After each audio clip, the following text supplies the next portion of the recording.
Magandang umaga mga kaga. Ayan si Sir. Palit tayo ng kanyang CVT-F. Medyo 80,000 kilometers na to. Ito yung itsura ng 82,000. So, CVT-F napakadumi. Ayan o.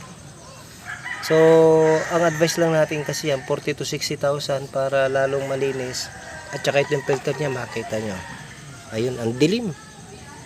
At saka ito mga kajak ko. Tignan niyo yung magnet niya. Oh, sa 82,000, ang dami na naipon na putik. Oh.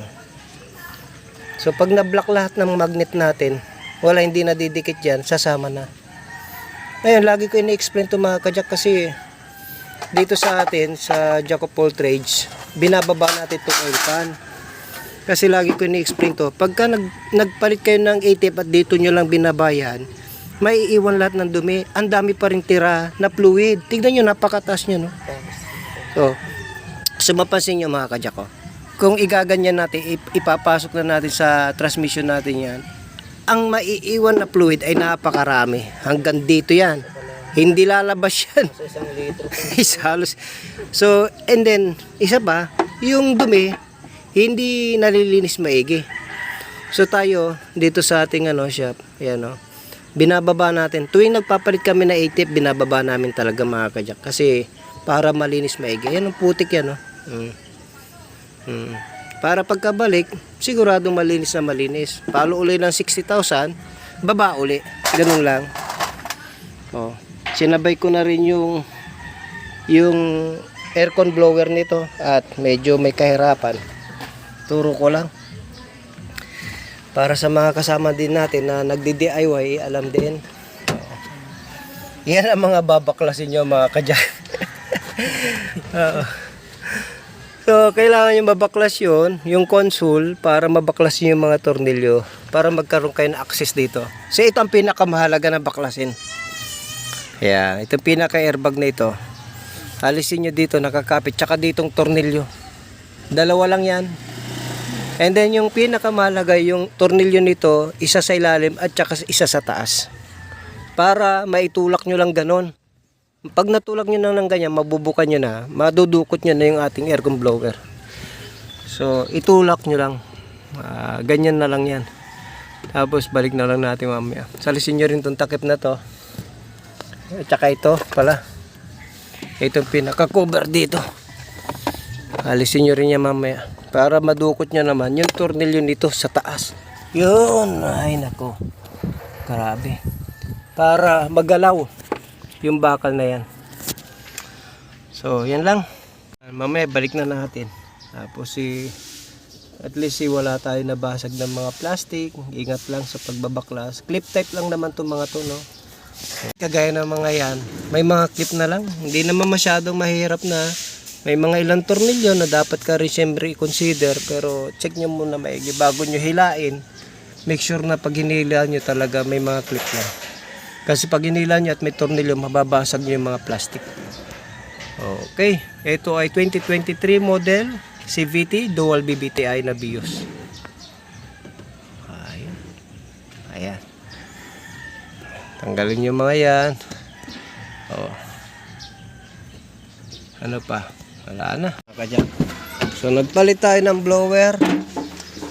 Aircon blower nito kasi maingay. Hindi ko na naparinig kanina. Grrrr, kamabang humandar. Pero na. Ito okay na.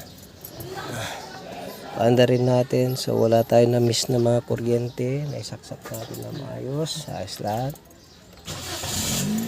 Ayun. So walang umilaw. Good lahat.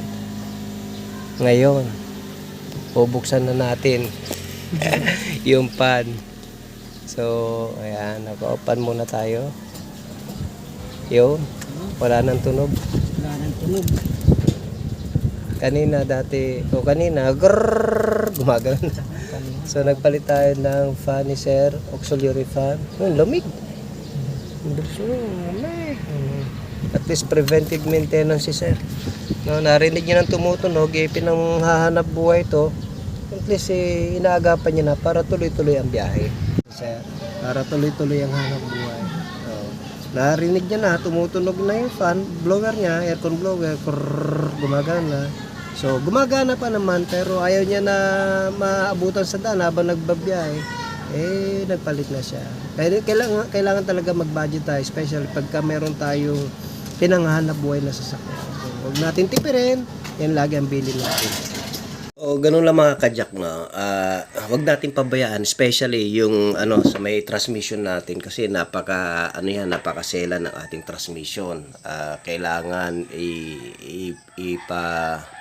palitan natin ng ATF, VTF, dual clutch, mga fluid ng tinatawag na transmission po natin.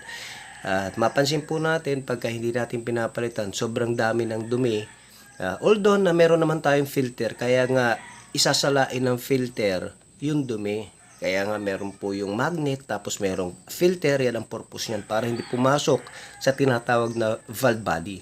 Kasi ang valve body, pagka napasukan ng dumi mga kajak, magluloko yung sasakyan natin, magluloko yung transmission natin. Kasi yung mga valve sa loob, bukod doon sa tinatawag na solenoid na malimit natin na encounter, mag-i-stack up yung tinatawag ng mga valve. So, ganun lang, kailangan natin na proper na maintenance ng ating fluid sa ating transmission. At yung aircon blower naman, napaka maagap ni sir, no? Meron lang tumutunog na gumagano na, and then pinalitan ko lang, okay na agad. So ito ay Toyota Vios na modelo 2023. Medyo may kahirapan magbaklas ng tinatawag na aircon blower nito. Pero makikita nyo, napakadali lang din. Kasi clip type na ngayon ang mga sasakyan. Madali nang tanggalin. Pero make sure matignan nyo muna yung mga tornilyo bago nyo hilain yung plastic, baka kasi mabasag natin. So ayun yung mga kajak, yun lamang advice natin na alagaan natin ang ating tinatawag na automatic transmission. Sa pamagitan ng fluid, pamagitan ng filter, ayan ang pinakamahalaga. At saka tamang fluid ang dapat ilagay na. Siya nga pala mga kajak, shout out kay JR Auto Shop dyan sa Cebu. Pwede nyo silang kontakin dyan sa kanilang page sa JR Auto Shop, no? Nagre-restore sila, customize sila ng tinatawag na mga multicab. Magaling, mahusay mga. Makikita nyo sa kanilang tinatawag na page. JR Auto Shop. Tsaka shout out din kay Sir Ronaldo, no, diyan sa Pampanga na shop naman. Okay, so kung may mga kailangan kayo at magpapagawa, meron tayong mai-refer na mga shop. So mga kajak, diyan lang po kayo lagi at tayo po ay lagi may matutunan sa ating mga ginagawa. Muli, Jack of all trades Auto Care, the shop that cares for your car.